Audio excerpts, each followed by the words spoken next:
Я думаю, что вполне, значит, приемлемая фигура. Человек с достаточным опытом и государственной работы. Зарекомендовал себя очень хорошо на процессе, известном по делу террористов в Беслане.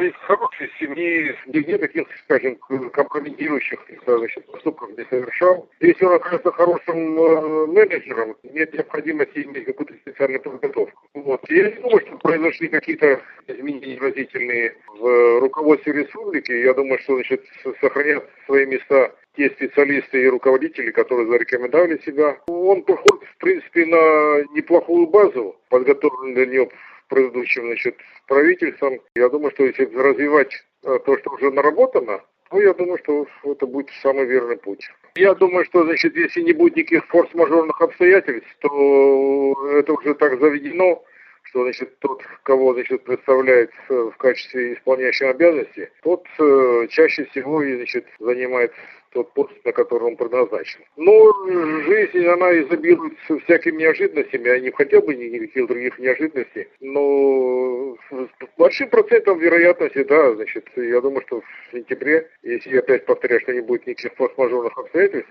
в сентябре он, значит, будет избран главой. Сегодня парламент, по-моему, уже собирается для того, чтобы, значит, представить его депутатам.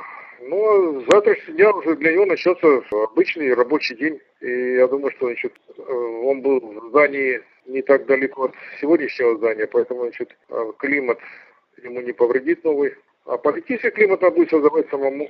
Что касается периода работы Таймураза Мансурова, то я думаю, что здесь сейчас на эмоциях нельзя ни о чем судить. Уже то, что, скажем, республика, значит, прожила без всяких, значит, негативных всплесков, это уже можно поставить в заслугу Таймуразу Мансурову. И не надо забывать, что он руководил республикой в очень трудные, значит, годы. Естественно, каждому из нас хотелось бы много лучшего, но есть, кроме субъективных и объективных факторов. Поэтому оценку, я думаю, значит, деятельности Мансурова и значит, его правительства даст время, которое вот уже не за горами, скажем. То есть все познается в сравнении, поэтому уже скоро мы будем еще сравнивать, как мы сравнивали Мансурова с Засоховым, как Засохова сравнивали, значит, с предыдущими руководителями. Дай Бог, чтобы это все было лучше, потому что иначе прогресса не будет.